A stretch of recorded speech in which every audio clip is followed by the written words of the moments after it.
watu wa mtandaoni yoga mnatumiaga Microsoft Word?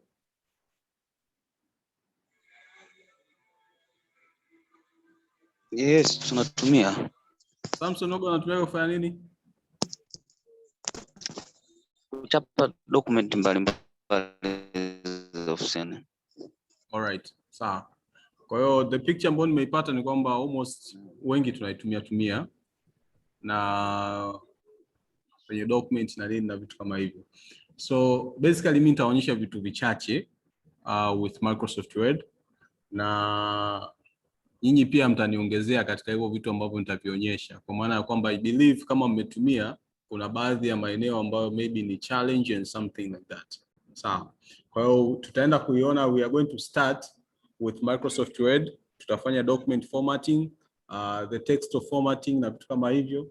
Then tutaweza kuona the way ambavyo unaweza ukaweka picha, ukaweka video, ukainsert tables, page number, equations, bullets kwenye tab kwenye document yako.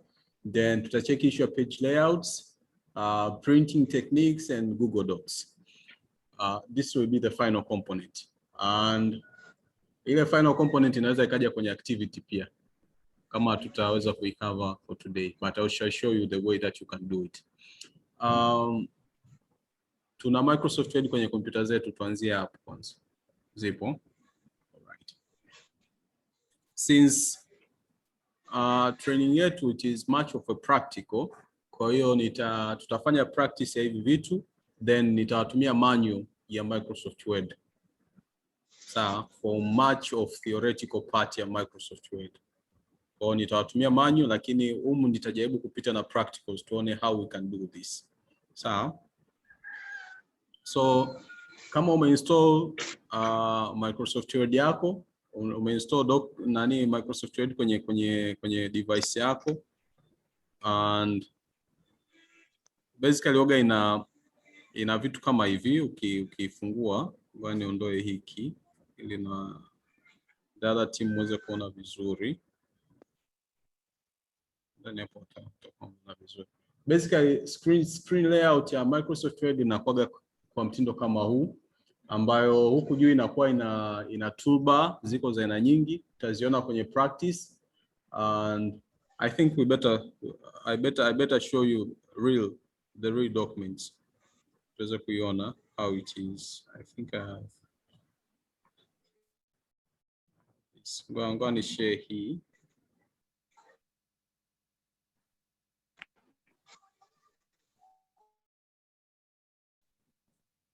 So after opening Microsoft Word, kitu ambacho tutakutana nacho kama hiki, sio hivyo? And kule juu kuna toolbar ambayo ina sehemu ina button ya kwanza ambayo ni file, and it has a number of stuffs za kufanya hapa. Lakini huku pia tuna scrolling part. Hii inatuwezesha sisi kuweza kuscroll katika document yetu. Then kuna kitu kingine kinaitwa ruler, kipo tutakiona baadaye. Lakini huku chini kuna sehemu ambayo inaweza kukuonyesha kwamba the number of the pages and the document information, basically from the number of the pages, number of words ambazo kwenye document yako. And upande wa kulia chini kuna sehemu hii ni kama inakuonyesha the layout ambayo unaitizama kwa wakati huo. For instance, kama hapa tuna print layout, tuna reader mode, tuna web layout. Kwa hiyo ukitaka document yako kuweza kuiona katika hizo format tatu, unaweza kuchagua hapa. And you can see ukienda kwenye web layout utaona itajaa page nzima. Ukienda kwenye print layout itakuwa haitajaa page nzima. Ukienda kwenye reader mode itajaza almost the whole screen. Ina assume kama utakuwa unasoma kitabu, kitu kama hicho. But I'll prefer to use the print layout kwanza kuweza kufanya vitu mbalimbali. Then tuna hii option ya ku magnify, as you can see. Kwa hiyo kama document yako umeandaa ina a certain font size, you can also magnify katika upande ule kule. Sisi kuna mtu ameniandikia ujumbe hapa, anasemaje? Otma, unanisikia?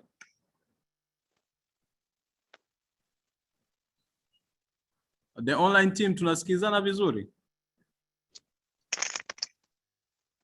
Ndio tunasikizana. Perfect. Asanteni. Okay.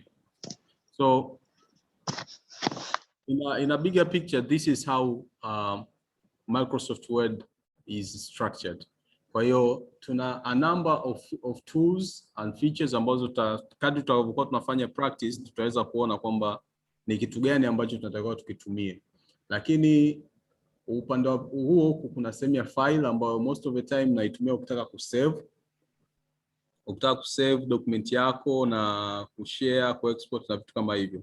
Lakini pia at some point unapokuwa unatumia Microsoft Word tumeshazoea tu kuanza na document ambayo iko blank, kwa maana document ambayo haina kitu. Lakini pia kuna option ya kutumia nini? Templates. Sawa, ambazo zinakuwa kama ready made documents, wewe unahitaji tu kufeed content mle ndani yake. Kwa hiyo ukikutana na mazingira kama hayo, kwa mfano unataka kutengeneza kalenda, sio lazima uanze kuandaa kalenda yako from zero. Kuna template za kalenda na nini, viko vitu vingi pale. So in case unataka kutumia hizi template utachagua na utatumia. Sisi tutaanza na from the scratch kwamba document yetu iko 0 na tunahitaji tuweke kitu pale. Tuweze kumanipulate, kuedit, kitokee vizuri. From that point unaweza ukaenda kutumia hizi template na vitu kama hivyo. Kwa hiyo tutaanza from the very basic stage, then tutaendelea na hivyo vitu vingine later on. All right, thank you Otmar. Is it Otmar or Omar? I don't know. So nitachagua black document ili niweze kuanza. And the very first thing ambayo tunataka tuanze nayo after knowing hizo parts zetu za document za Microsoft Word, kwa maana tushajua hizo toolbar and whatever. The very first thing ambayo tutakayoanza nayo ni kwamba is the core functionality ya Microsoft Word. The core functionality ya Microsoft Word ni kuandaa textual document. Ni kuandaa document yenye maneno. Ndio hivyo? Hiyo ndio core functionality. Sawa? Kwa hiyo let us assume tuna a string of text. One tafute text somewhere hapa.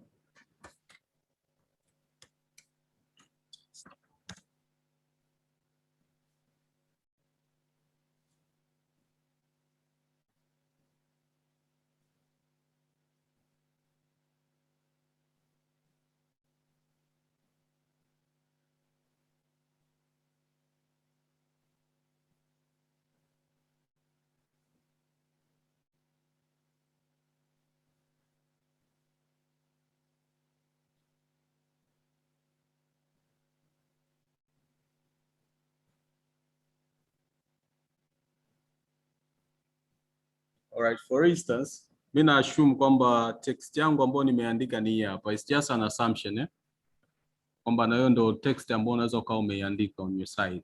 Sawa? Sasa cha kwanza ukijaribu kufuatilia Microsoft Word ni kwamba unapoanza kuandika text, huwa inakujaga na default font size na font type. Sawa? Tunapoongelea font type na font size ni ule mwandiko. Sawa? By default kuanzia version ya Microsoft Office ya 2010 kuendelea, huwa inatumia font ya Calibri kama default. Sawa? Lakini sasa sisi labda tunahitaji tunaanza kubadilisha sasa. Kwamba nataka nianze kubadilisha kwamba font nayoitumia hiyo font ya tofauti. For instance, kwa matumizi yenu ya chuo, font ambayo mnatumia let's say ni Times New Roman. Sawa? Na size ya hiyo font kwamba ukubwa wa mwandiko kwa matumizi ya chuo mnatumia ukubwa wa size 12. Sawa? Hapa tukitaka kujaribu kufuatilia sehemu ya font ni hii hapa. Hapa palipoandikwa Calibri kwenye mabano imeandikwa body, na sehemu ya font size ni hii hapa, ambao kwa hapa tunaweza kuona imeandikwa ngapi? 11.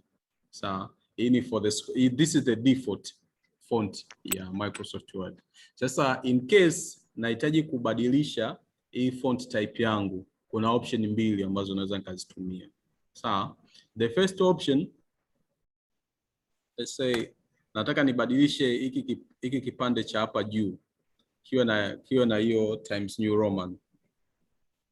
Naweza nika highlight hiki kipiece Sawa. Alafu nikaja hapa sehemu yenye font size, nikashusha chini, nikachagua mwandiko unaotaka, let's say ni Times New Roman. Alafu nikaja kwenye size ni 12. This is the very first option ya kufanya. Sawa, lakini hii option inafanya kazi tu kama pale document yako haina vitu vingi. What if una karatasi 100 au karatasi 10 ambazo umeshaandika hii document yako, uta highlight document nzima, it will take you some time. Kwa hiyo ungeweza kufanya hivi, hapa kwenye hii sehemu ya styles ambao ni, I think sometimes I have to annotate, kuna hii sehemu ya styles hapa.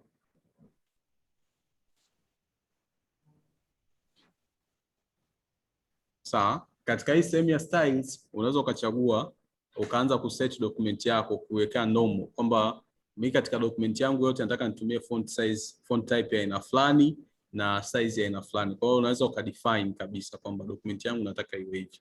Kwa hiyo nitakuja kwenye normal styles kama mnavyoona hapa, then kitu nitakachofanya nita right click katika hiyo normal, at normal kabisa document yako iweje, then uta click modify, then kwenye modify kuna hizo option za formatting hapa. Kwa hiyo unaweza ukaanza kudefine kwamba nataka document yangu katika normal kabisa, the normal level, itumie certain font type ambao ni Times New Roman, na unaweza ukadefine pia na font size kwamba ni 12, na unaweza ukaenda mbali kwamba at normal font zangu zote ziwe katika bold, ziwe italics, ziwe underlined, lakini pia unaweza ukaamua na the font color kwamba nitumie rangi gani. Sisi tunatumia nyeusi, si ndio hivyo? Lakini ikitokea document yako unataka uandike kwa kijani, you can also define. Let's say tuna assume kwamba just an assumption, labda rangi ambayo tunataka document yetu iwe ni blue, let's say something like that. Kwa nikishafanya hiyo settings nita click okay. Na kitu ambacho uta notice ni kwamba document nzima imebadilika sasa.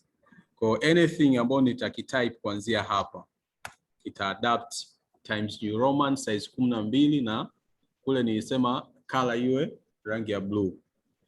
I think let me do like this. Hata walio karibu hapa wataona. Sawa. Mimi naona blue hapa. Sasa nyinyi tatizo naona huko imeshachujwa chujwa. Unaona kama nyeusi hivi. Au rangi gani? Ngoja nifanye hivi. Atuone, maana screen imekuwa blank kabisa. Kweli? Hebu ngoja just hold on kidogo. Hapo mnaona? Ndio inarudi. Hapo sawa, tunaona. Okay. Sawa. Kwa hiyo kitu ambacho nilikifanya nitaka kuchange the document yangu yote iwe na same formatting. Kwa hiyo utakuja hapa, kama hapa tulikuwa tunatumia it was a normal, at normal level nataka document yangu iwe na font size ipi, font color ipi, pamoja na the font type.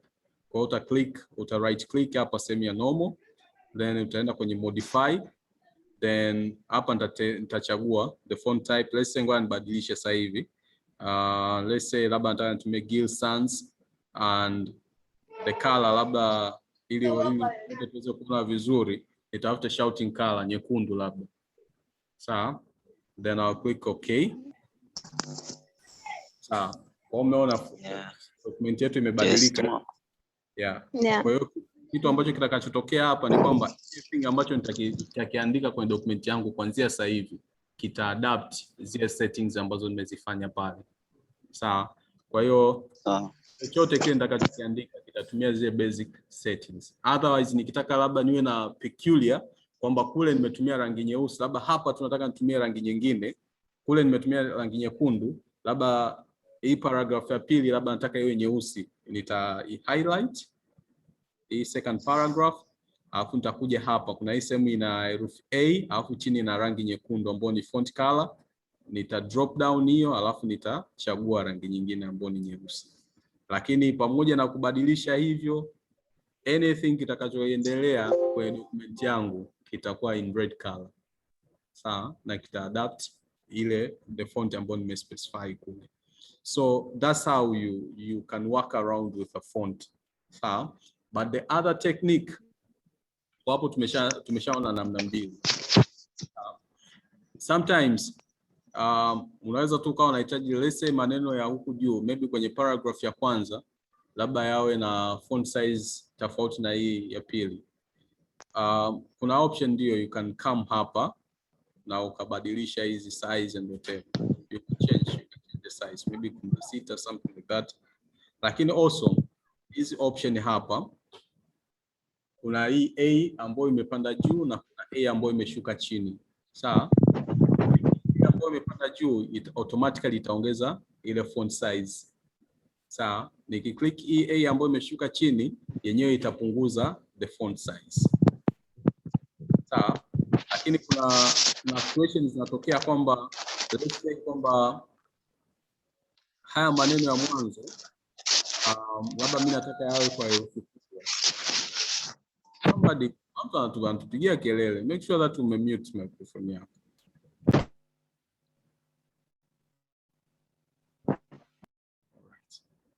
Sawa, in case labda it happens kwamba haya maneno ya kwanza labda unataka yawe katika herufi kubwa. Sawa, sio lazima uyafute na uandike kwa herufi kubwa. Practice ya kawaida ni kuyafuta afu unaandika kwa herufi kubwa. So unaweka caps lock then unaandika kwa herufi kubwa. Lakini also you can do like this. Kwa mfano hapo nime highlight then nikaja nika click hii option ya pili change case feature hapa na nikaamua kwamba yote yawe uppercase. Sawa, au nika drop down nikasema maybe ni capitalize each word. Kwa hiyo ku capitalize each word zile herufi zote za mwanzo zitakuwa katika herufi kubwa. Sawa, lakini naweza nika drop tena nikasema labda toggle case ambayo herufi ya kwanza itakuwa ndogo alafu zinazofuata zitakuwa kubwa like this. Kwa hiyo herufi ya kwanza imekuwa ndogo, herufi zinazofuatia zimekuwa kubwa. Then there is a number of options. Unaweza ukazirudisha zote katika lower case, it's okay. Pia unaweza ukatumia sentence case ambapo sentence case inafanya herufi ya kwanza ndio inakuwa kubwa. Kwa mfano kama hapa nikienda kwenye sentence case, utaona tu ile I ya huku mwanzo ndio imekuwa kubwa, the rest zimebaki katika namna ya kawaida. Sawa? Then the other thing that you can do with your formatting, at some point unaweza ukahitaji hivi vitu ambavyo umeviandika maybe labda viwe kwenye bold au vilale kidogo viwe na underlined and something like that. So in case you want maybe labda mimi nataka neno hili la kwanza lio kwenye bold nitali highlight then nita click B hapa ya mwanzo ambao ni bold. Alternatively kama unatumia laptop unaweza uka highlight kama hivi alafu kwenye keyboard yako uka click button ya control na B kwa wakati mmoja. Control B, that is bold. Sawa, kwa either unaweza uka highlight then ukaja kwenye hii bold uka click au uka highlight alafu uka click control B. Sawa, so those are alternatives. But sometimes maybe unataka text yako iwe ilale kidogo iwe kama italic, you can highlight hiyo text yako. Let's say paragraph yote ya kwanza mimi nataka iwe kwenye kama imelala hivi. Naweza nika click baada ya ku highlight nika click hii italic sign ambayo ni hii hapa, au kwa hiyo italaza ile paragraph yangu ya kwanza. Lakini sometimes kama unajua unaweza kutumia vizuri keyboards, unaweza uka highlight tu alafu uka click control I. That's how you can italize your text kwenye documents yako. Lakini pia at some point maybe unahitaji kuweka underline katika text, unaweza uka highlight.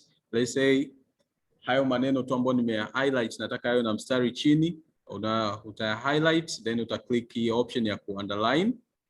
Alternatively unaweza uka highlight na uka click control U, ita underline hayo maneno.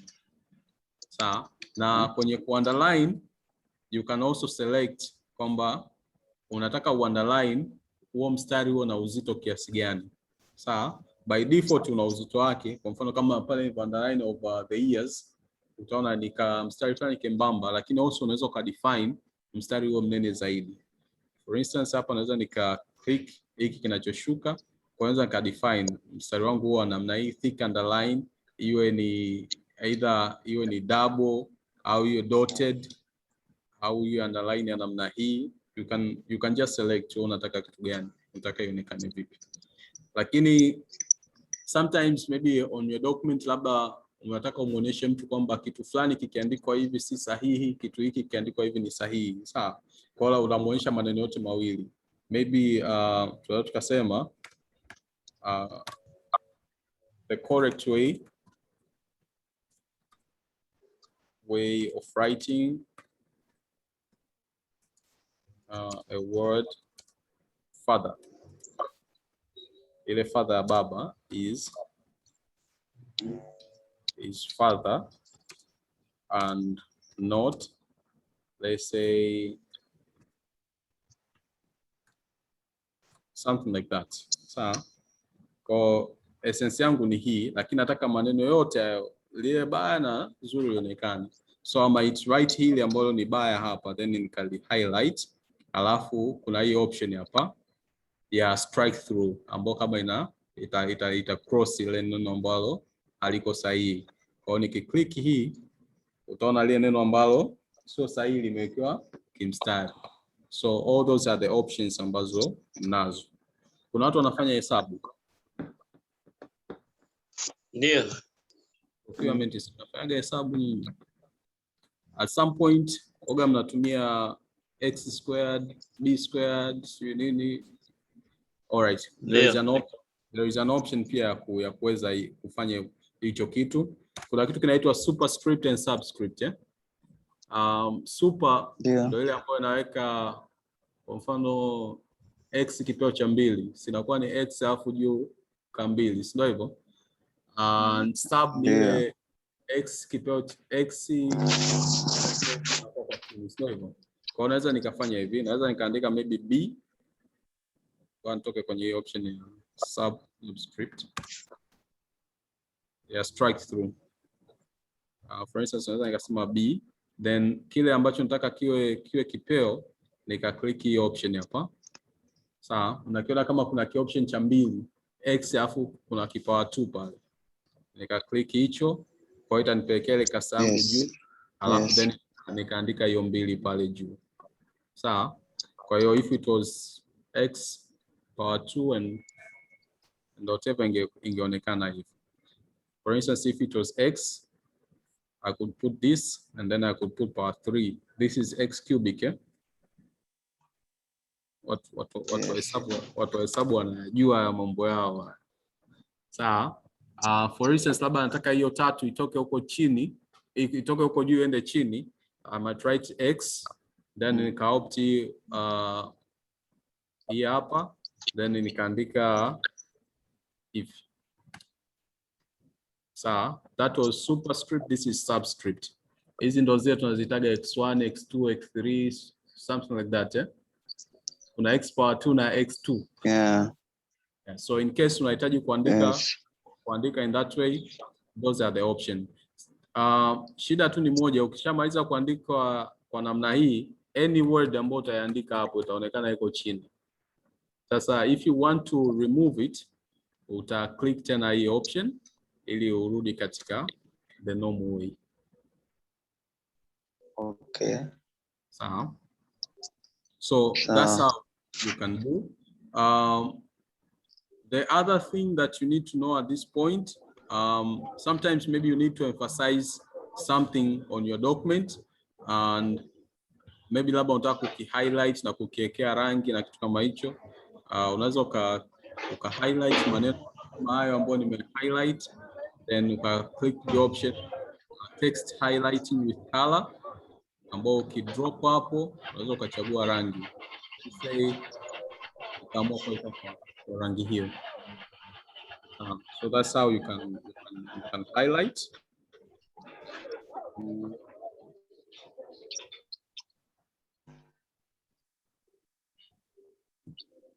So that's how you can highlight, and in case you want to put an emphasis, hicho kitu.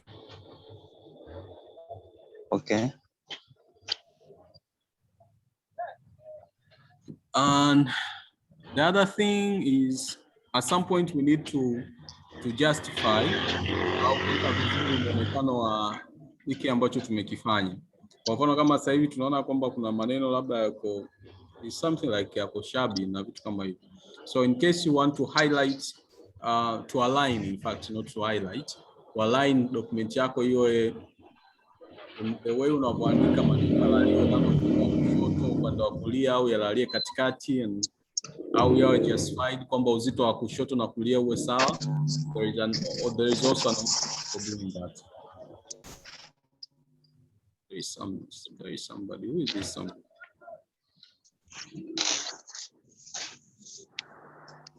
Samahani mwezeshaji, ungemute hizo mic za watu ambazo zinaonekana ziko on. Ndo nawatafuta hapa. Ni wanyamazishe, baki wameshindwa kujinyamazisha wao wenyewe. All right, I think sasa hivi wame mute. All right, thank you so much for kutukumbusha. So in case nataka ni document yangu ni iweke either ilalie kushoto, kulia, au iwe the same kushoto na kulia, au ilalie katikati, there's a place that I can work around with it. Sasa naomba nitoe vitu niwe na paragraph 4, alafu niweza kuonyesha hizo differences. Nadhani hapa na paragraph 4. Sawa, the first paragraph iko kwenye italic, naomba niitoe kwenye italic irudi kwenye normal, alafu zote nizibadilishe, kila moja iwe na rangi tofauti. Let's say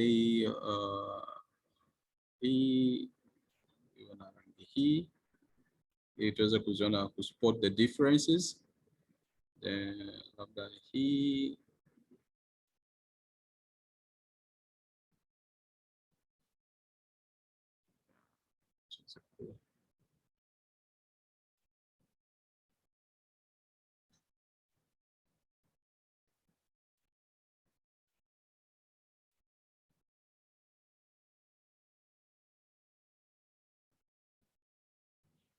yeah. So for instance, the first paragraph alignment yake iko katika this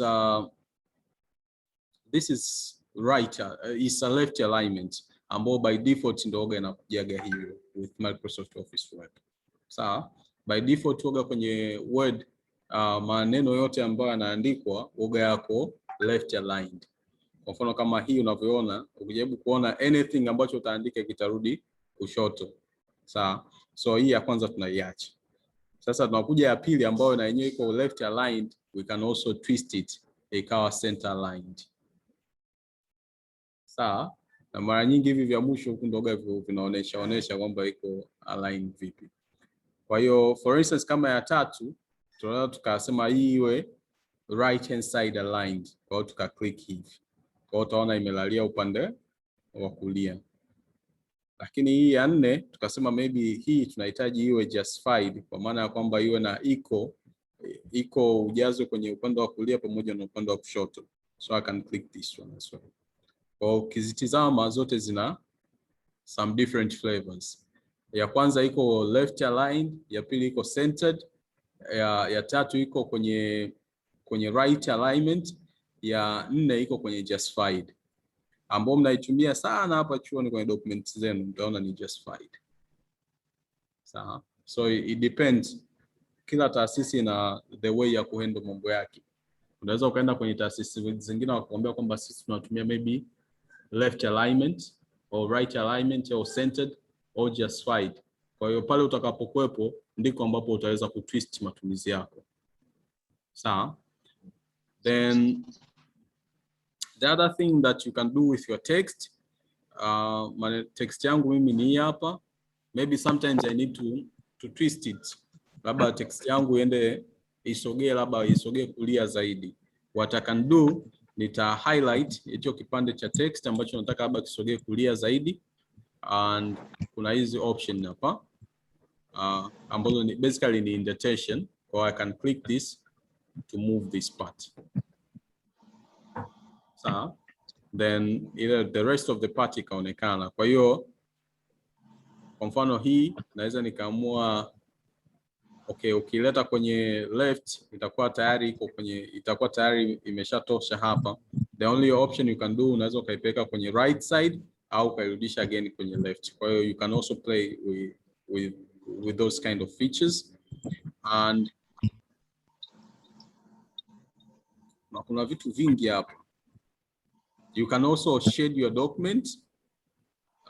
Kwa mfano kama maybe this part, naweza nikaamua kuishade with color, nikawekea kivulivuli fulani hivi. Iko inaendana na ile ya ku-highlight. Sawa?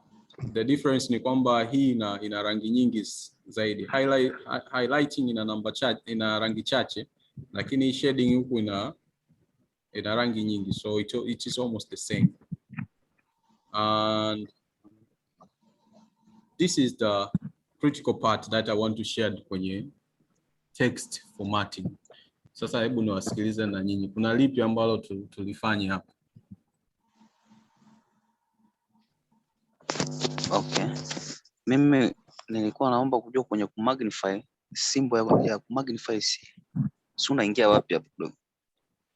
Symbol ya kumagnify. Unataka kumagnify kwa maana hii hapo. Ngoja kwanza nifanye ambacho najaribu kufikiria swali lako. Unataka kufanya hivi? Yes. Ukitaka kufanya hivi nilichokifanya, hii document yangu si unaiona yote kwa pamoja. Ngoja nichore mahali alafu niona. Alright, unaona hapa nilipochora hapa chini? Wapi? Kuna sehemu nimechora, unapaona? Yes, nimepaona. Sawa. Hapo nilipochora kuna hizo options ya kutoa na ya kujumlisha. Okay. Hizi ndo ukizitumia ndo zinafanya haya mambo. Okay. Yeah. Sawa, nimepata. Asante.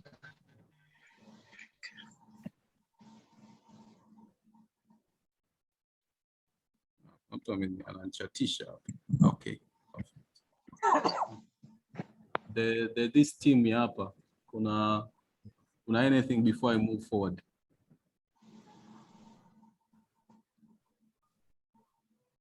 Brother, nikumbushe jina. Nimekaa nao toka jana ndio bado nakumbuka.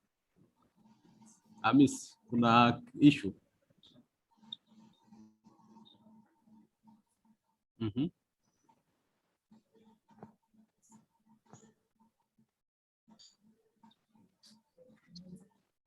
Okay. Sawa. Alright, Upendo ametuuliza hapa. Amesema kwenye document yake kule, mimi amenionyesha, lakini nitajaribu kile ambacho amekisema pia kushare na nyinyi. Ngoja nirudishe hizi kama zilivyokuwa. Amesema kuna interval kati ya paragraph, nadhani paragraph moja na paragraph nyingine. Anataka kucontrol hiyo distance hapo katikati.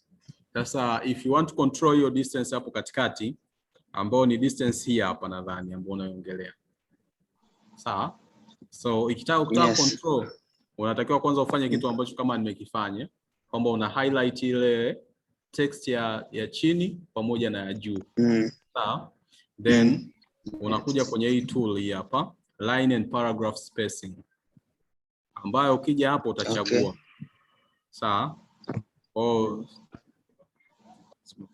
Kwa nyingi kweli. Ukija hapa nitachagua. For instance, unaona this is 1.0, lakini naweza nikaweka 1.15 ambayo inakuwa kubwa zaidi. Nikiweka 1.5 itakuwa kubwa zaidi. Kadri unapozidi kwenda huku mbele ndivyo ambavyo the stuff zitakuwa zinaongezeka. Sawa? Lakini also you can remove the space after paragraph. Sawa, in case kama unataka usiwe na space yoyote, you can also remove it. Kwa hakuna space kati ya paragraph hii na paragraph hii. Lakini otherwise if I want to put a space, I can click here, na nika define maybe it is 1.5. For your case, kwa document za shuleni hapo mnatumia spacing ya 1.5 most of them. But also I think Okay. you can, unaweza ukaset as a standard. I think kwenye normal, kwenye modify, I think there is this standards hapa ambazo ukiklik kwa mfano hii line spacing hapo utaona huku chini inabadilika. Kwa mfano nikiklik hii option unaona kama ile text inashuka zaidi kwa maana inaishusha, na vipimo tunapewa hapa 50, 54, 62 and hivyo. Ukivipandisha zaidi utaona inapanda pia. But I prefer ya kutumia upande ule kule. Also you can define kama unahitaji iwe document yako yote iwe justified iwe nini, you have a number of features za kudefine hapa. Do you have anything ili niweze kuendelea?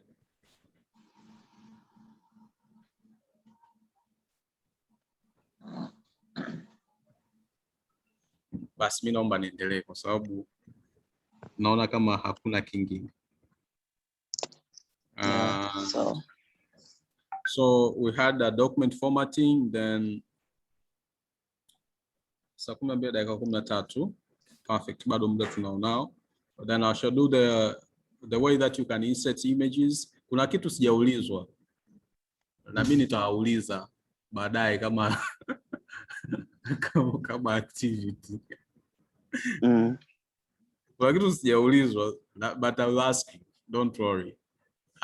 So nitafanya images, the way you can insert the images, the videos, the tables, the page number, equations and bullets. Nitafanya hiyo vitu vyote kwa wakati mmoja hapa kwenye hii document. So in case you want to insert maybe an image, a video, a table or anything that you want to insert kwenye document yako, cha kwanza make sure hicho kitu unacho. Sawa? Kwa hiyo kama unataka kuinsert picture, make sure kwamba hiyo picture unayo. That's a very first thing, yeah? Kama unataka kuinsert table, make sure that unajua table yako itakuwa na data kiasi gani, kwa maana ya kujua rows and kujua zile rows pamoja na columns ambazo table yako itazihitaji. So in case I want to insert a picture, nitakuja kwenye hii option ya kuinsert hapa. Then nina sehemu ya pictures. Kwa nita click hapo kwenye pictures, nita click kwa kimshale cha kushuka chini. Then nina option ya kuinsert from this device or online pictures. Sasa online kama una access ya mtandao, lakini in case unafanyia kazi offline, you just insert from your computer. So from your device. So I can select from this device, then itafungua list ya files ambazo ziko kwenye kompyuta yangu. Kwa hiyo natakiwa pia nijue picha yangu nimeisave wapi. So for my case, this is a picture. So I'll insert it here. Sasa what happens ni kwamba ukiinsert ile picha yako, it depends kule imetoka na size kiasi gani. Sawa? Kwa size ambayo itakuwa imetoka nayo kule, it's the same size ambayo itakuwa reflected kwenye document yako. So what you should do ni kwamba baada ya kuiweka wewe utatizama kama the size inakufaa au unahitaji kuipunguza. Inawezekana kweli document yako unataka document page yako nzima ijae hiyo picha. It's your design. But also you can twist it kwamba okay, kwa mfano kama mimi hapa picha imekuja imejaza almost a page, I have an option ya kuweza ku minimize size ya hii picture. Sasa the simple trick ya ku minimize picture, basically picha yako inapokuja inakuwa ina hizi dots 1 2 3 za huku juu, pia kuna dots 3 za huku, za kila upande itakuwa na dots 3. Sasa the best practice ni kukamata hizi dots ambazo ziko kwenye edges. Ninavyosema edges ni hizi dots ambazo ziko kwenye hizi kingo. Sawa? Kwa mfano dot hii hapa, dot hii na dot hii hapa. Hizi ambazo ziko kwenye misho ya picha. Hizi hapa katikati ni nzuri kuzitumia, lakini zina tabia kuharibu quality ya picture. Sawa? So the best practice ni kutumia hizi dots ambazo ziko kwenye nini? Kwenye edges.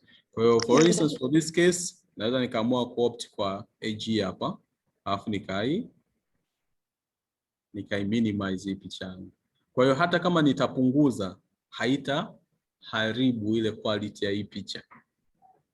Lakini what if nikiamua kutumia hizi doti za pembeni, let's say hii hapa, nikifanya hivi picha yangu itaharibika, sawa? Kwa maana itakuwa kama imefinywa hivi. Unless if I want to balance, inabidi nichukue na hii doti ya huku juu nilete hivi. Sasa hii ni kazi nyingine. Lakini the best practice, kamata huyu huku pembeni na wakule pembeni, mfanye hivi. Haitakusumbua na nini? Na hizo is the quality of the picture. Sawa? Then vitu ambavyo tulikuwa tunaweza kufanya kwenye text, pia kuna baadhi ya vitu tunaweza kufanya kwenye picture. For instance, I can click on this picture na naweza nikaamua kwamba nataka itokee katikati ya document.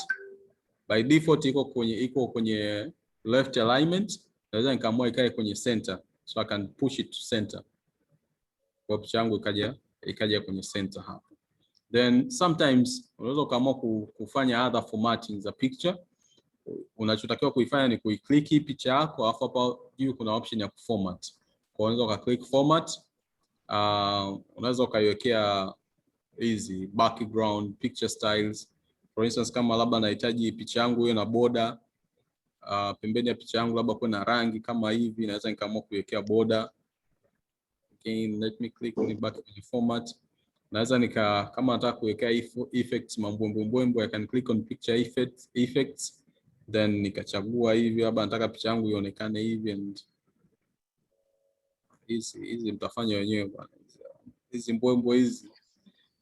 Sawa, but also you can work around, unaweza ukawekea vitu kama hivyo ili ionekane vizuri zaidi. And also unaweza kwa mfano kuna picha zinakuja na background, labda uhitaji. Sawa, you can also format, ukaondoa ile background and ukabaki na kile kitu ambacho unachokihitaji. It's a bit tricky, sio kitu chepesi. Sawa, kwa mfano kama hii imekuja ni nyeupe moja kwa moja, background yake ni nyeupe. What if ingekuja ina background nyekundu? Sawa, but in case you want to do it, you shall click on the picture, on the format, then utaenda kwenye remove background. Atuone sasa hivi picha imehama. Kweli atuoni? Yes. Let me reshare it again. Hapo tunaona Inafunguka sasa. Hapo sawa. No, hapo unaona. Okay. Sawa. So formatting ya kuondoa background kwenye picture is a bit ina kazi ya kufanya kidogo, kwa sababu kuna somewhere lazima, kwa mfano kama hapo tunavyoona hapa, tafuta hii upande wote ulikuwa umeandikwa the Open University of Tanzania and whatever, imedefine kwamba vyote ni background. Kwa hiyo kitu ambacho imeniachia ni ins na ile 1-2, hii vitu ambavyo viko kwenye blue color, hivi ndio ambavyo vimeonekana sio background, pamoja na hii Tanzania. So in case you want to work around, unaweza kama umeridhika keep changes, ukakubali, utaona vyote vile imefuta. Lakini in case you want to kufanya nayo kazi, again to remove the background, ikisha kuchorea hivi, unaweza ukapandisha hii juu ili uweze kuongeza scope ya vitu ambavyo unataka isitambue kama background, ukashusha tena hii hapo chini. Kwa hiyo at this scope ni kwamba vile vitu katika ule utepe wa pale chini, kuna baadhi ya vitu hapa vimeonekana kama ni background, lakini na hapa katikati kwenye hii ramani kuna hii kama picha ya mtu anasoma kitabu, na yenyewe imeonekana kama nini, ni background. Kwa hiyo ukisave, ukikeep changes, inamaanisha hiyo vitu itafanyaje, itaondoa. For instance, unataka ku retain hicho kitu cha katikati hapo, unaweza ukaclick mark areas to keep, kwamba some of the areas ambazo unahitaji kuzibaki, unaweza ukaclick hii, kwa hiyo ikakupa option ya hii ni kama unachora hivi.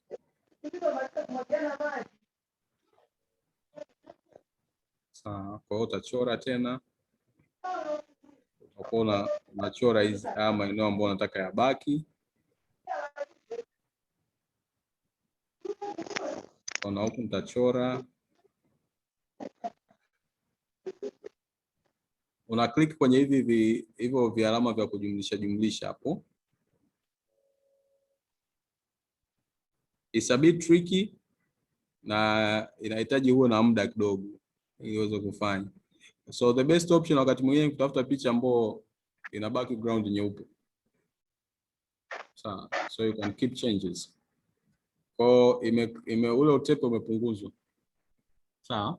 So this is how you can do some formatting za picha na vitu kama hivi. And I think this hii kama inaonekana vizuri kama tumefanya kitu hivi. So in case you want to format the picture, that's how you can do it. Sawa. Okay. Lakini the other thing ni kwamba it needs time. Lazima uwe na muda wa kutosha kufanya. And the other thing that I want to insert, tuseme tutaka kuinsert table kwenye ile checklist. Ngoja kabla ya kwenda kwenye table tumalize kabisa mambo ya kuweka video manini tuyamalize. Okay. So if I want to insert tumefanya pictures, kuna vitu hapa, kuna shapes. Hizi shapes ni kama maumbo tu. Let's say mimi nataka niweke duara huko kwenye document yangu. You can come to shapes hapo kwenye insert, then on the shapes, then unaweza ukachagua shape ambayo unaitaka. Let's say nataka kuweka pembe tatu. Kuna hii hapa isosceles triangle. Watu wa hesabu wanajua mambo haya.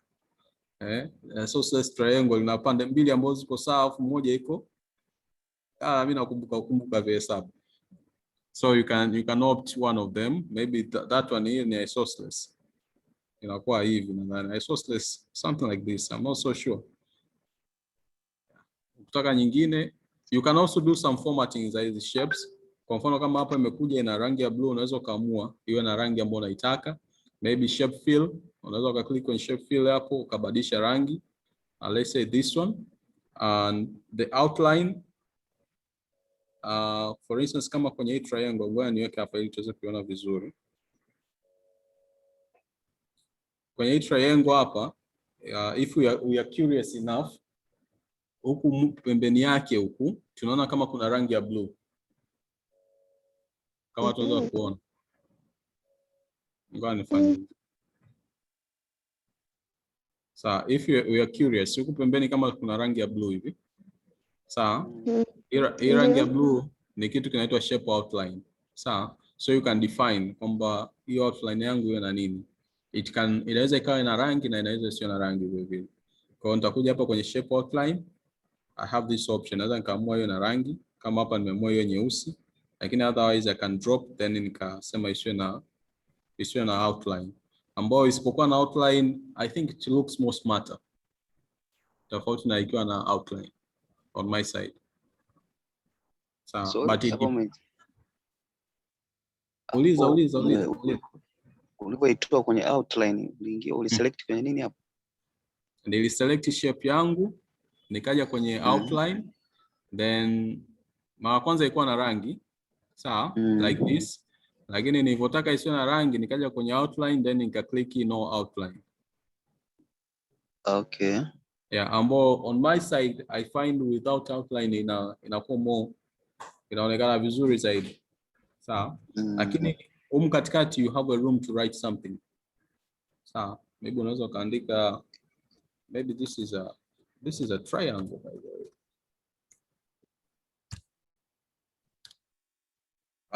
Hivi triangle tunaandikwa hivyo. Saidia wana wazungu. Kuna L hapa. Kuna L yeah. Thank you between G and E. Asanteni bwana. Unajua hii kitu tunakuja na meli. So that is triangle. Lakini kingine ambacho tunaweza tuka notice hapo ni kwamba the way the colors are, so it's not good kwamba anaweza kusome pale. Sawa, kwa hiyo unaweza uka highlight neno uliandika hapo, then ukaja home kwenye ile sehemu ya kubadilisha rangi ya maneno kama hapa, you drop it down, then ukiweka nyeupe inakuwa poa zaidi. So this is it. Sawa. Yes. Kwa hiyo hata zile kuna organization structure mnazionaga zile. Ndio. Sawa. So you can use these shapes kutengeneza organization structure and take it as an activity. Mkienda huko jioni mfanye. Si Okay. kuna mahali tunakofanya kazi? Yes. Au nitawapropozea organization structure ipi muitengeneze just for practice. I shall share it with you.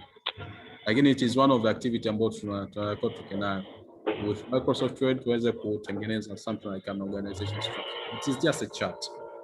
So that's how you can work around kwenye kuinsert hizi shapes and whatever.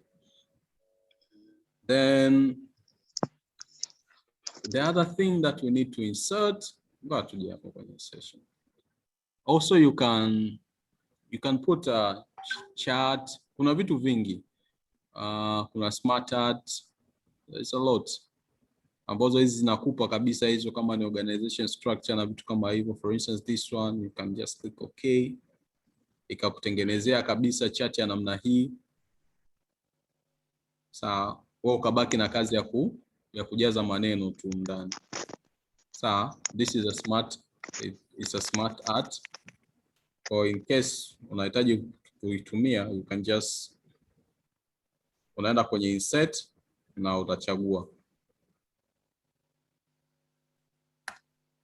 For instance, another smart art, uta click smart art pale and let's say mimi nataka kitu kama hiki hapa. Then uta click okay. Kwa hiyo itakutengenezea hiyo chart ya namna hiyo. Ukitaka hii itakutengenezea. So you have a number of options ya kuinsert. Then kitu ambacho mtakuwa mnatumia kingine on your documents, at some point mtakuwa mnaweka tables. Can somebody tell me, nikitaka kuinsert table hapa nafanyaje? Yes, tunajifunza wote. Unaenda kwenye insert. Ukishaingia kwenye insert, utakuta hizo draft hapo, unaangalia unataka column ngapi na row ngapi. Bwana, kwenye insert hapa nachagua kipi kwanza? Viko vingi kweli yani. Una insert table, kama unataka kwenye insert table. Alafu nachagua hizi, ndio hivyo. Kwa hiyo kuna columns na rows. Kwa hiyo zinazoenda hivi ni these are rows. Na ikishuka hapa chini these are columns, ndio hivyo. For instance, hii ndo table yangu. Okay, kwa naweza nikadefine hapa nikaandika maybe hapa nataka hiyo serial number, maybe hapa your name, maybe gender, maybe phone number, something like that. Ndio hivyo. Kwa hiyo hizi rows ukiwa hapa unaweza ukarudisha tu ndio unavyotaka. Sawa, it depends. Wewe unaona kwamba kwa for instance gender labda utaandika M na F. Kwa hiyo labda inaweza ikawa inahitaji sehemu kidogo, and labda phone number inaweza ikawa inahitaji sehemu kubwa. Kwa serial number, let's say I put 1, and brother unaitwa Hamisi. Tumia majina yenu. Hamisi Jumanne. Anaitwa Hamisi wa leo.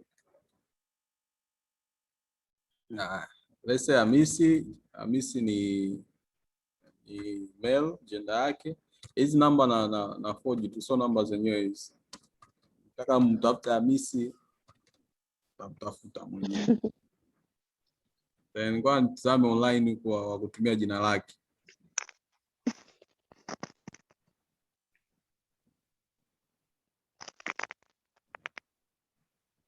Kina dada mko wapi? Huyu hapa Agata, kuna Agata Deus. Maybe Agata Deus.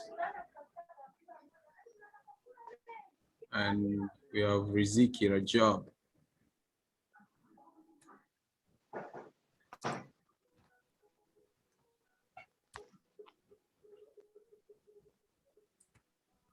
I think Riziki ni mdada. Riziki bwana, hebu nisaidie bwana, wewe ni mdada au ni mkaka? Ndio, ni mdada mimi.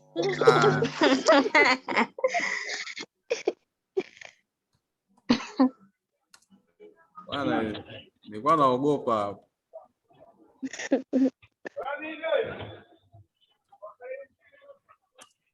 Jamani, hizi namba sio za kweli. Mimi nimeforge tu. Sawa. So this is just an assumption kwamba tuna table yetu na tumeweka hizo data. In case you want to add another row or another column, for instance kama hapa nahitaji labda niongeze row nyingine, I can right click and kuna option ya kuinsert, then I can insert a row either above or below. Sawa. Kwa hiyo nikaamua niweke below hapa and kaweza nikaongeza mtu wanne hapa. Na watu wako humu ndani hapo. Majina yao sijatumia, lakini sasa gender balance siku hizi ni shida. Gilbert Kalima.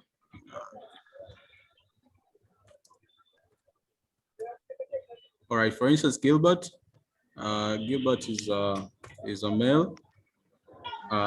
Maybe number Gilbert ni hapa. Sawa. So this hapa niliongeza row moja, but in case I want to add a column pia, I can just click on insert, or I can right click kwenye table yangu, then I can click insert, then nikasema kwamba nataka kuinsert a column to the left or right. So for instance, if I want to add it on the right, kwa maana ya baada ya ile phone number kwa kuna column nyingine, I can click it, insert a column to the right. Kwa hiyo naweza kikaa hapo. Kwa hiyo naweza nikaamua kwamba labda maybe nikasema hii nikaweka maybe university. Sawa. Maybe hapa nikasema huyu anasoma UT. Huyu nikasema maybe anasoma UDSM. Huyu labda nikasema anasoma Sauti. Huyu labda nikasema anasoma maybe Mzumbe.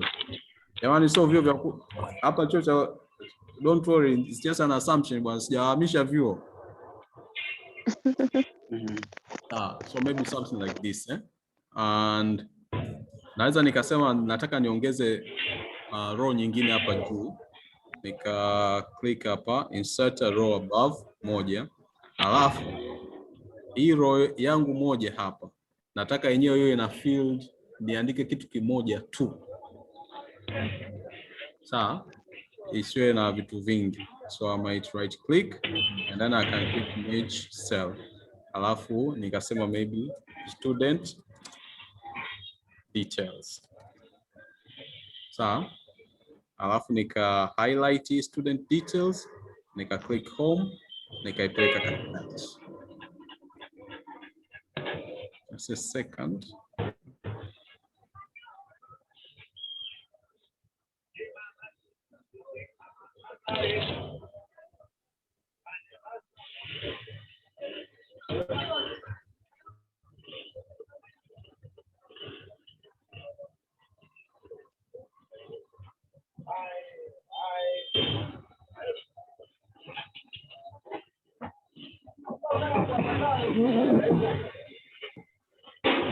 Bwana, kuna mtu anatupigia kelele.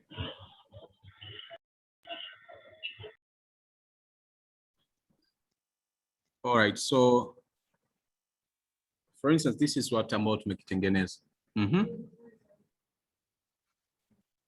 Kutoa zile mistari. Ngoja tutarudi tu hapo. Mimi nitafanya hivi.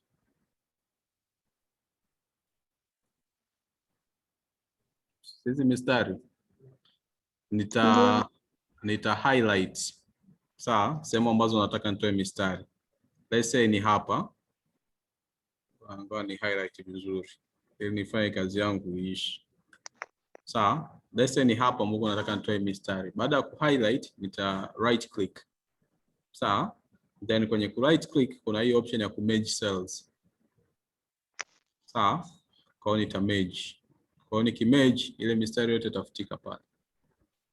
Sawa, then niliandika student details. This is what I wrote. Lakini ikikaa huku unakuwa sio nzuri. let's say nisogeze hapa katikati. I can also bold it. So this is hii ni default table. Yani very default, yani hatujafanya vitu vingi hapa. Lakini in case I want to put some manjonjo on this table, click table yangu hii. Sawa? Then nitakuja hapa kuna sehemu kimeandikwa design. Sawa? Hapa kwenye design naweza nikaamua hii table yangu kwenye plain tables hizi, naweza nikaamua table yangu iwe na rangi gani. Kwa hiyo nikachagua hapo. Let's say manjonjo yangu nikasema yao hivi. Kwamba hii table yangu iwe na blue and hivyo. Lakini sijaridhika, I can click again on this table.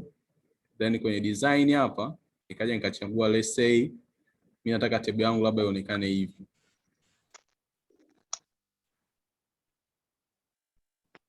All these are the designs ambazo you can work around, lakini pia zinasaidia kufanya table yako ifanyaje ionekane nzuri zaidi.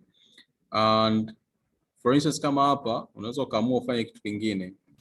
Let's say turudi kwenye design ya table yetu. Naweza nikaamua kwamba let's say hii component hii hapa hiyo na rangi ya tofauti peke yake. I can come to shading na nikasema labda hii iwe na rangi, let's say tafuta rangi ambayo kidogo iko faint ili tuweze kuona vizuri. Au tafuta rangi na shout. Mimi utanisamee nimekuwekea rangi nyekundu. Sawa. Unajua hizi rangi, kila rangi na kila mtu anaweza katafsiri kivyake. So yeah, sometimes unaweza kaweka nyekundu au mwingine kamsumbua. Sawa. So you can also work around kwenye hizo features. Takuwekea rangi bwana. Utanisamee tutakaweka lakini. Then you have the border styles. Hizi ina define katika zile edges za table yako ziwe na border za namna gani. So unaweza ukachagua maybe this one. Kasema labda hapa kwa mfano nimechagua style, naweza nikachagua style ya border kwamba nahitaji labda a certain page, a certain katika kati ya column moja na column nyingine kwa kuna border ya namna fulani. Let's say labda hii hapa. Kwa ambazo zinaweza kuonekana. Nasema hapa katikati hapa kuna border ya namna hii. Kwa nita click. Katikati ya kila row kutakuwa kuna border ya namna hii. It's funny. Something like that. Though, again, while you are doing formatting ya documents zako, sometimes usifanye sana. Don't do too much. Kwa mfano hii table tumefanya kwa too much. If you have noticed. Lakini basically itakiwa ibaki hapa tu.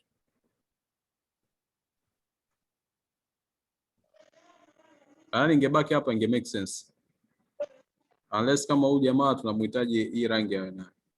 Lakini in case we don't want, we can just opt kutokuweka any color. This looks good kuliko ile kuwekea mambo mengi. It depends lakini unatumia kwa matumizi gani. For instance, unatengeneza kadi za harusi na nini zile zinahitaji mambo nyingi. But basically on the scope of your study, you just need something that is simple. Sawa?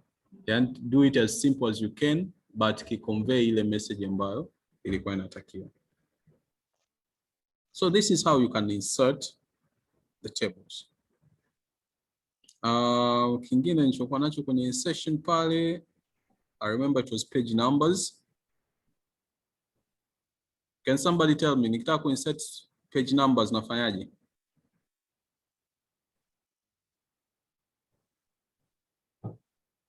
Tumeshatumia Microsoft Word huko.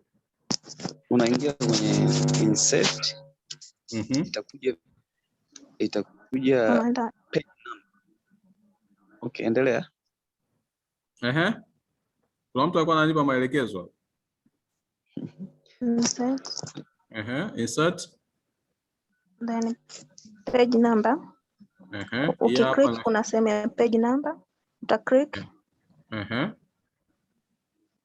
Then ukiclick itatokea hapo, utachagua kama hiyo ya pili, bottom, katikati. Interesting. Kwa hapo unachagua, in fact unataka hiyo page, hiyo namba yako itokee wapi, sio hivyo? Itokee juu ya karatasi, bottom, or the page margin, or current position. Current position ile position ambayo kasa yako ipo kwa wakati huo. Lakini most of the time tunatumiaga wapi, chini? Ndio. So I might select bottom. Chini. Lakini na bottom pia naweza nikachagua ikae bottom kulia, kushoto, au bottom katikati. Yes, bottom center. Na pia naweza nikachagua kule bottom inapokaa iwe na kaneno fulani. For instance, this is hii accent bar ambao unachagua inaitwa, unaweka maybe ni chini kulia, alafu inakuwa ina jina la hiyo page pia. Maybe it's an introduction page. Sawa? Ngoja tuanze kwanza na the basic one. The basic one ni bottom, alafu tunachagua let's say ni katikati. Ope namba yetu hii imekaa bottom, imekaa top. Imekaa top. Imekaa top. Yeah. That is it. I think tulichagua vibaya. Then page numbers, then it was bottom. Yeah. Hapo imekaa sawa. Kwa imetokea katikati ya page. Sometimes kuna hizi header and footer. In case unahitaji unaweza click to close the header and footers. Then page number zako zile pale. Ile iliyopita ni number 1, hii number 2, number 3 ndo ambazo tumekuwa nazo. But basically zinachukua ile formatting ya normal ambayo tulifanya mara ya kwanza. That's why zimekuja na rangi gani? Nyekundu. Okay. Nione sawa vile vitu ambavyo nilisema nitafanya. All right, we have equations, bullets. Okay. Labda una swali?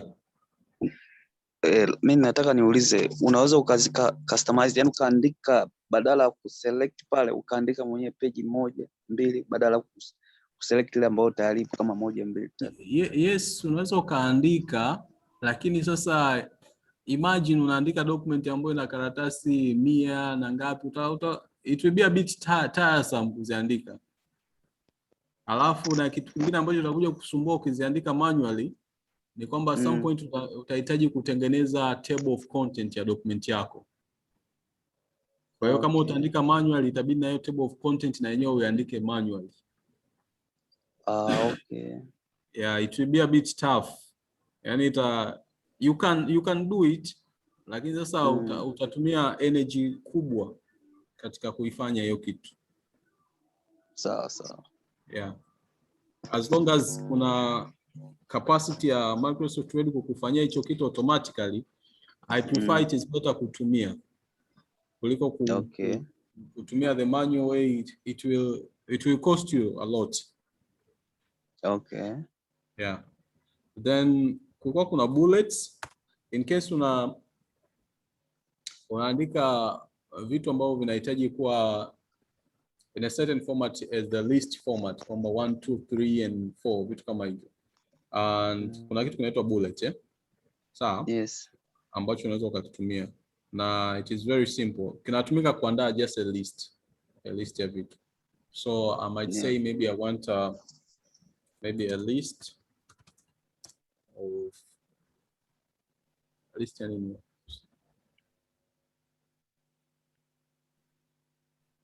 list ya kitu gani tutengeneze? List of student. Wanafunzi tunawatumia kwenye table pale, tuachane nao.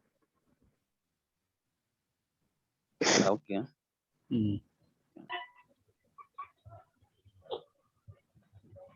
Maybe a list of universities. List of universities. Okay. So I want a list of universities. Kwa hiyo nikishakuwa nimeandika hiyo heading yangu, a list of universities, nitakuja hapa juu kuna feature bullet. Sawa? I might click on this feature. By default, ukiclick yenyewe ile list of university type of bullet. Sawa? Lakini ili uweze kuweka hiyo list yako hapo chini, you need to click enter, uende kwenye line inayofuatia uziandike. Na ukiclick bullet kama bullet, itakupa hii bullet yenye duara. But kuna aina nyingi za bullet zipo. Sawa? So in case you want to change from the default, utaklik kialama cha kushuka chini na unaweza ukachagua hizi other type of bullets. Sawa? For instance, maybe this one. Oh, university ya kwanza ni Open University of Tanzania. Of course. Of course. Open University of Tanzania. Ya pili UDSM. kama mnadesa hivi. Unaambiwa St. Augustine. Sasa sijui ndio inaandikwa hivi. St. Augustine University of Tanzania. South University of Dar es Salaam.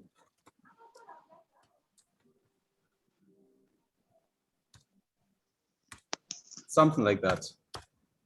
Yeah.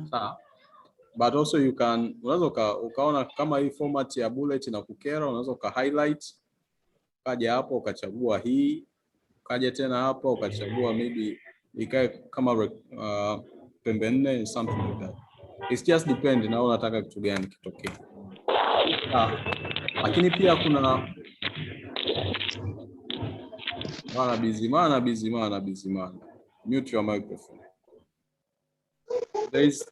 There is also the other way ya kutumia hizo bullets ambazo unaweza ukaweka kama a list of numbers. Hapo simetupa tu kama dot vile. Lakini also you can put it as a number. Maybe naweza nikasema a list of maybe imetutoa kwenye screen. Imetutoa kwenye screen hapo. Ngoja narudi. Hapo simerudi? Yes. All right. Naweza nikasema maybe a list of top countries in tourism. Sasa hii lazima kwa mlengo lazima ukuwe kuna ile numbering order, sio hivyo? Tops inakuwa ya kwanza, inayofuatia inakuwa ya pili, kitu kama hicho, sio hivyo?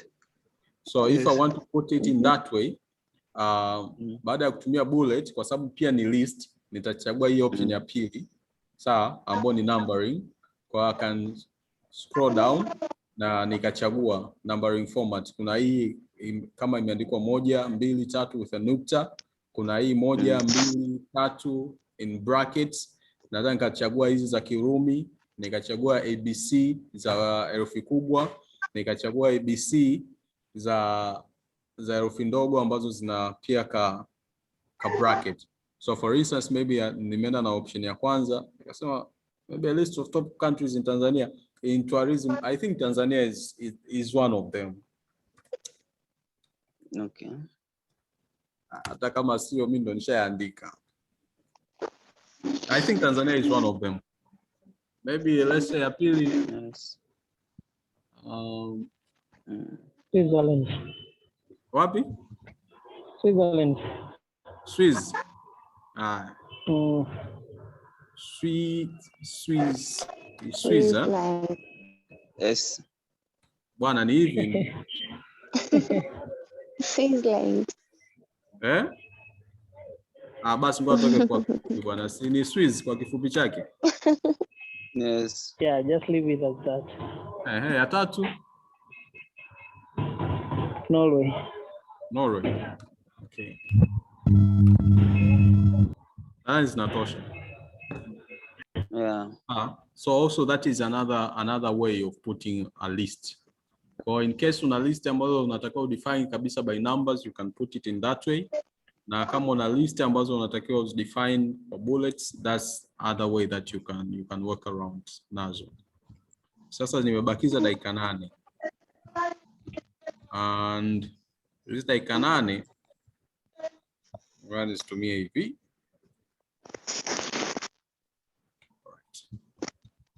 Si bado mnaona screen yangu? Yes, tunaona. Yeah. Right. Kwenye kuinsert pale nilikuwa na, baada ya hizi nilikuwa na equations I think. And after equations kuna the way you can print your document, and finally kuna Google Docs. So nitajitahidi kutumia hizo dakika 8 nikave hiyo vitu.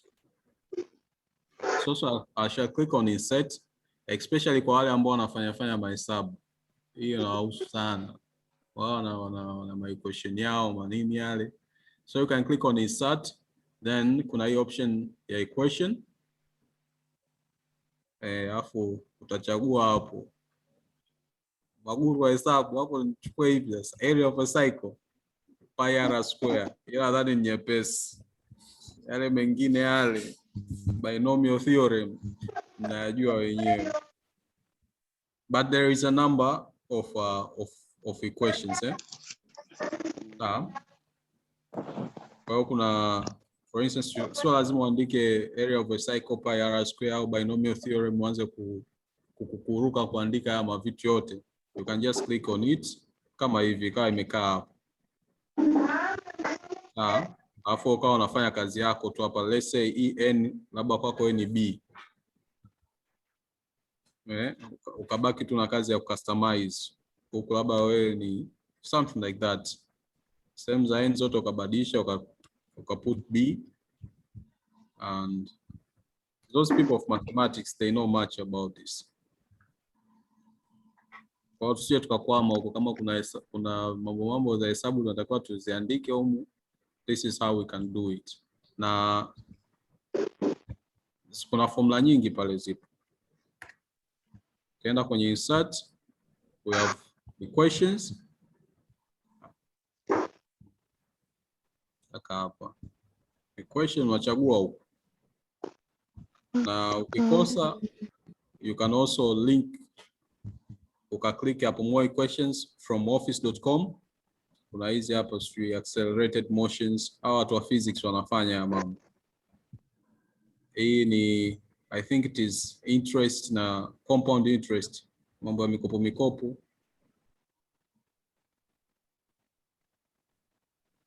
The people of mathematics, they know how to work around these things.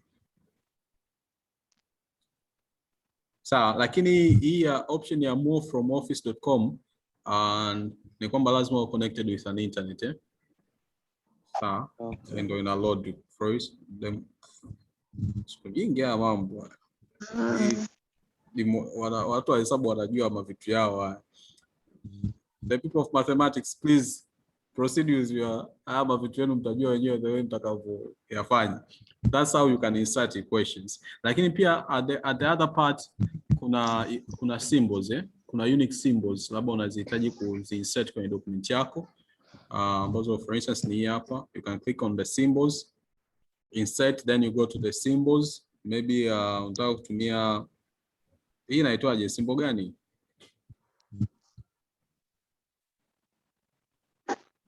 Bwana, si mnasoma hesabu. Hiyo. I think it is something like row, kitu kama hicho. E infinity.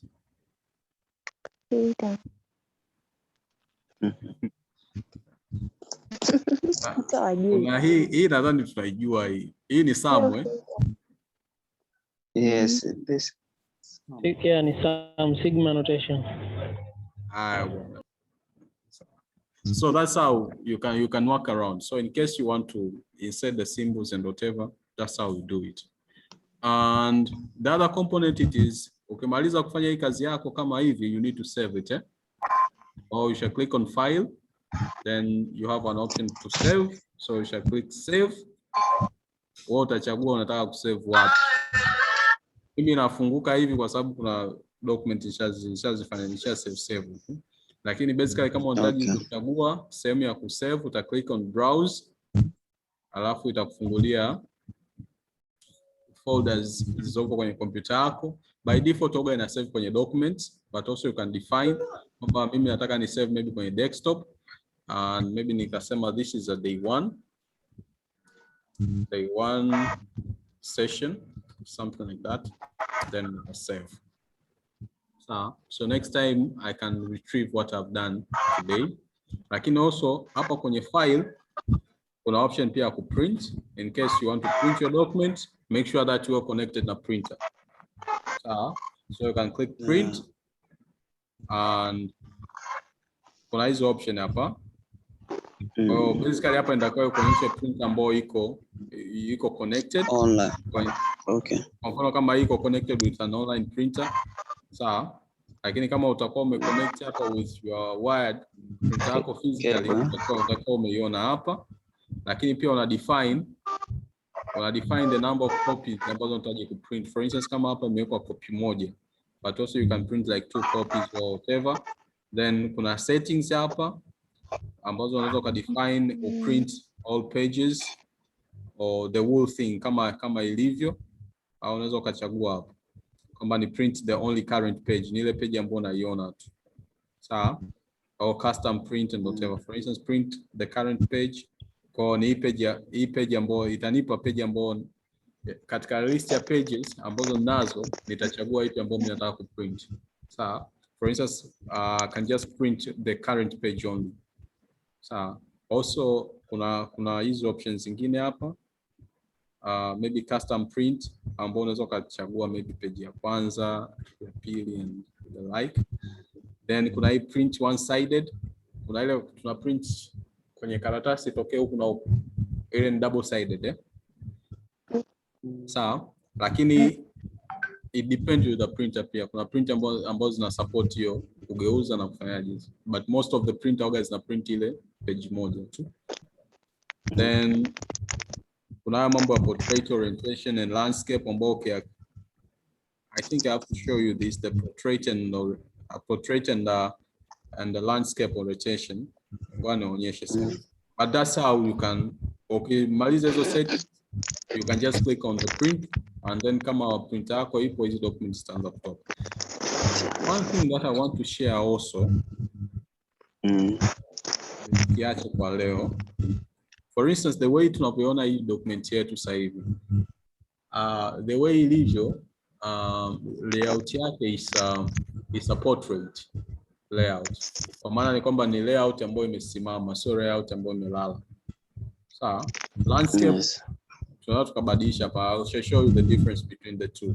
For instance, hivi tunaona iko hivi, lakini tukienda hapa kwenye layout and kwenye hii sehemu ya orientation hapa, tukiclick landscape, utaona document yetu itabadilika. Sawa? Kwa mfano, hii table yetu ingekuwa ina mafield mengi, we could opt kuweka kwenye landscape na sio kuweka kwenye nini? Kwenye portrait. Sawa? So that's how this is. Sawa? Sasa mimi naomba niwe wakili mzuri wa muda. And after this nitakaribisha maswali, lakini let me share with you one final thing, ili hata kama mnanipa dakika zenu 5 au 10 hivi naweza kuzitumia vizuri. And I'll stop sharing this and then let me see the other screen.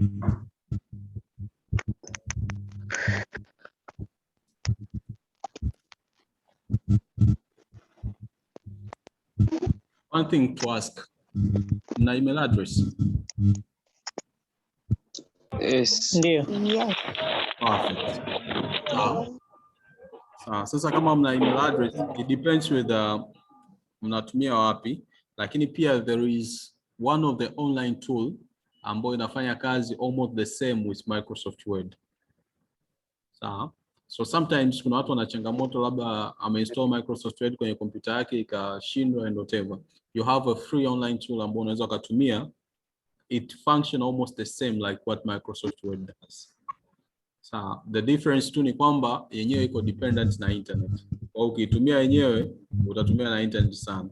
And that tool inaitwa Google Docs. So I'll share you my screen nionyeshe. And how is it?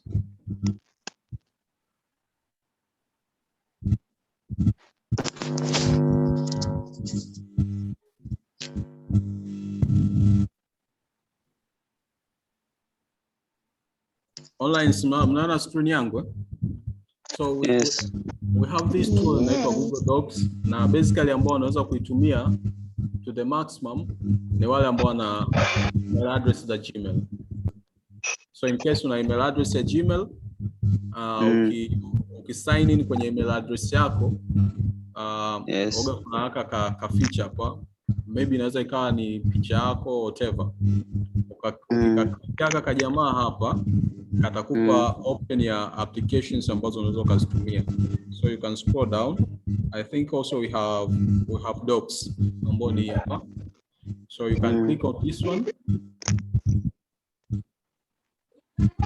And when it opens ni kama MS Word, kuna hizi templates, lakini pia kuna blank document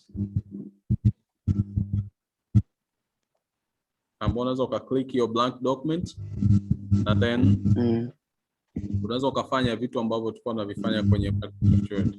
So you can write something. Sawa, unaweza uka highlight, unaweza ukachagua the font type,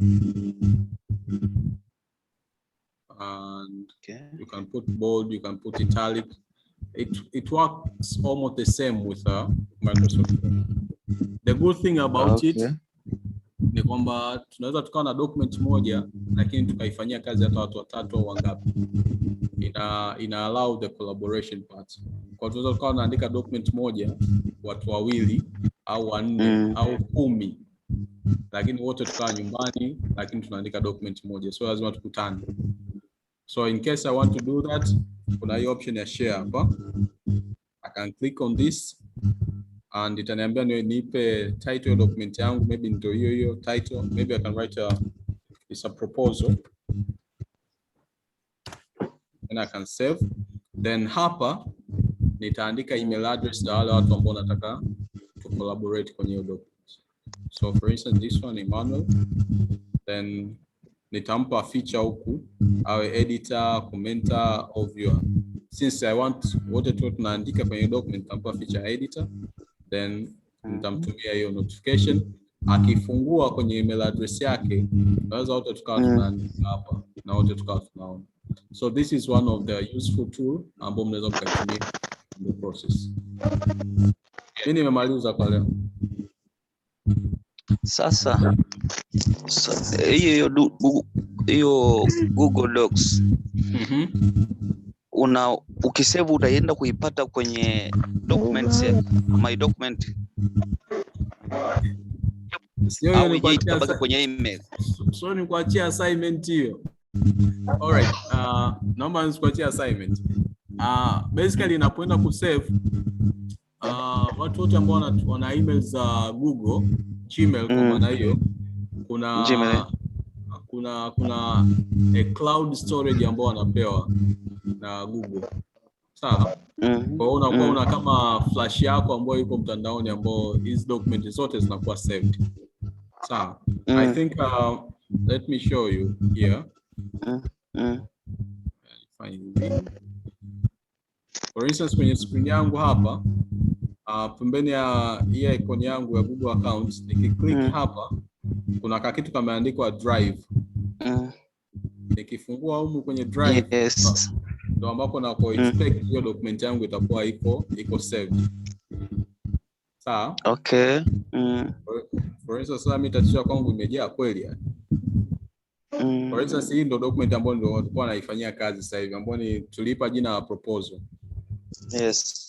So zinakuwa saved kwenye Google Drive. Na zinaenda kuwa saved automatically au una select kabisa save? It's automatically. So hapa hatuja save mzee, tulikuwa tunaandika tu ikaenda kule moja kwa moja. Okay. Yeah.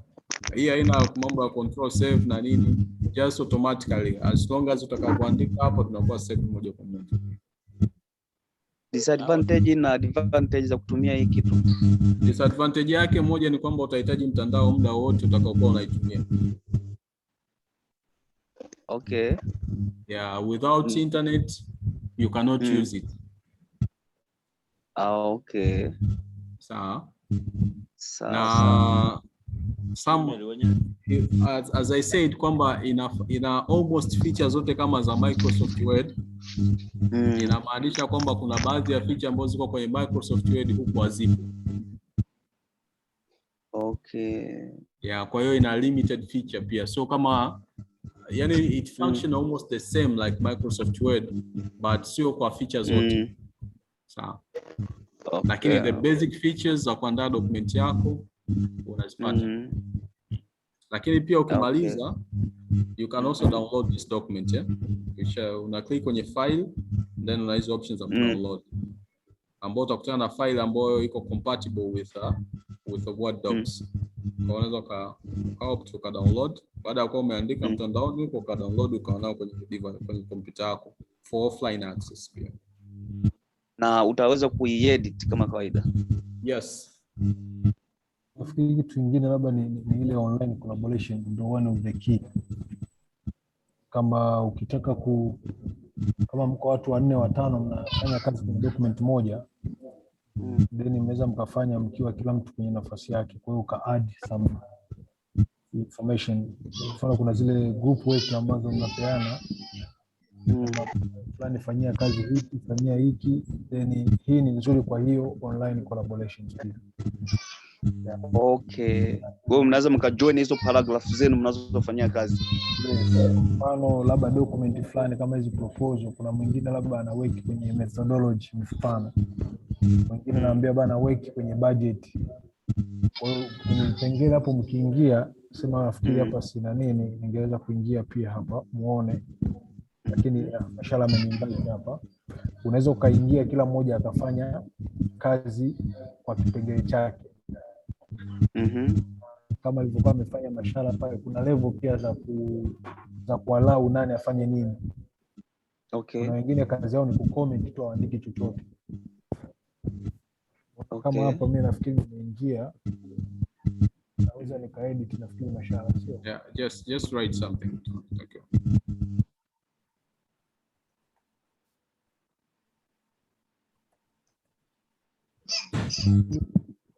Mkaona hapo nafikiri mtandao. Mimi ni hapo nimetype hii online thing online. Yeah. Hii inaendelea labda ni mtandao tu. Sema online collaboration. Yeah. Na inaonyesha nafikiri hata hapa juu mashala pale kwenye user pale. Hapa juu. Okay. Participants wangapi. Kwa hiyo hata kama mko 20 mnaweza mkao online wakati huo mkaanza kuchat then mkaweka document while you are remote. Yeah. Okay. Mashala naweza kaa naendelea pale na mimi naweza nikawa niko kwenye part yangu. You see something Okay. Andika kule na mimi naandika huko.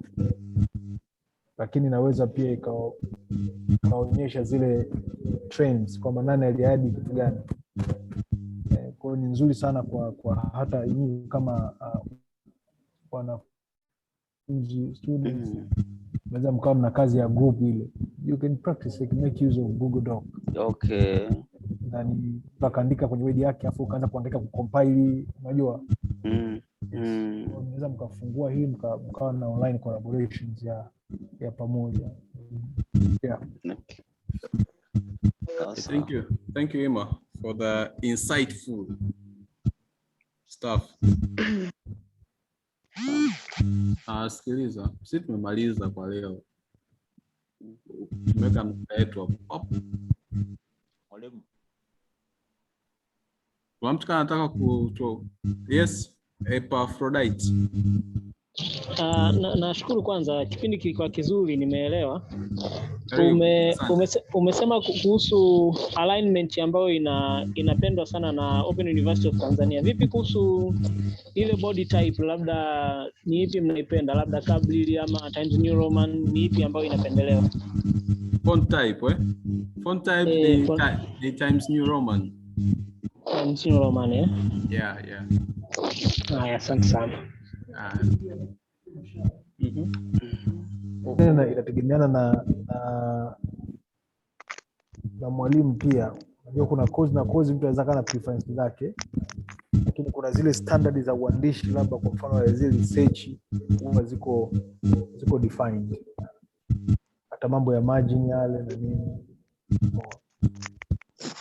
Lakini mwalimu anakuwa flexible kwenye assignment zake au kwenye kazi zake, anakuwa flexible kusema ni nini. Inawezekana anataka kupima how people they can do maybe the double spacing. No. Yeah. Okay. Mimi nilikuwa naomba kupata msaada wa ufafanuzi tu. Kuna hizi hyphen hizi, unakaa kinukta juu na kingine chini, na kingine kinakuwa kinukta juu na kingine kimkato. Kidogo ufafanuzi wa matumizi wa hizo icon hizo.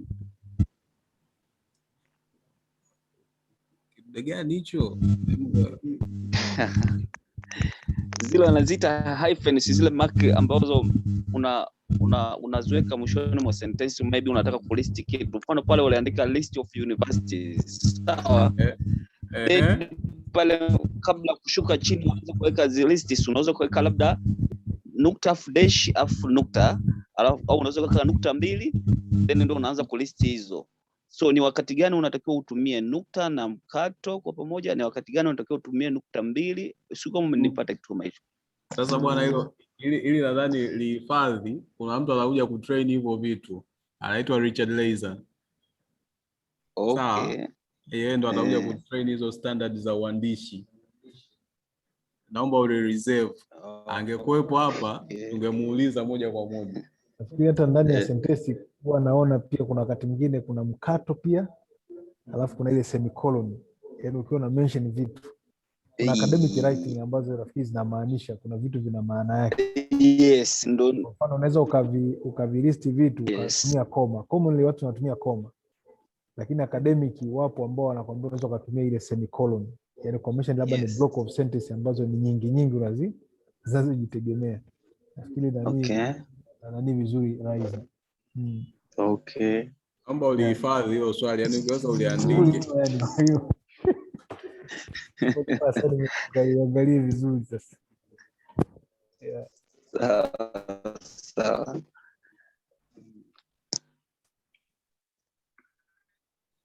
Tukutane kesho saa 11. Assignment yenu nitawatumia kwenye group lenu la WhatsApp. Tajitahidi kama kabla ya saa 3 usiku iwe imeshafika. Sawa. Tunashukuru sana. Kuna watu wataka kupiga selfie, wapige basi. Ila sasa mwezeshaji. Naam, karibu.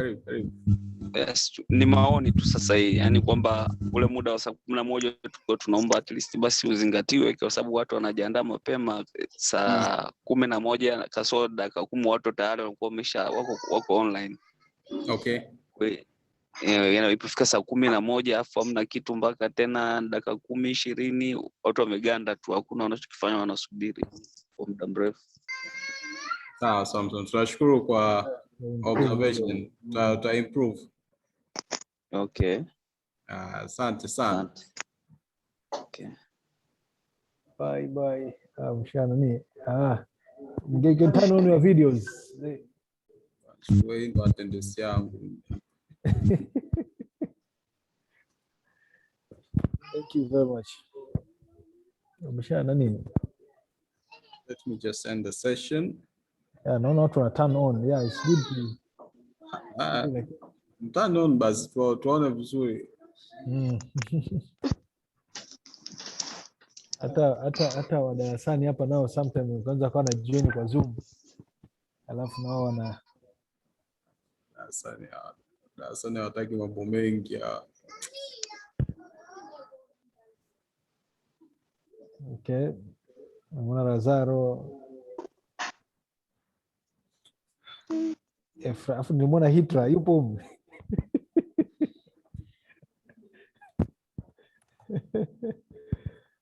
Jamani, mbona jioni njema.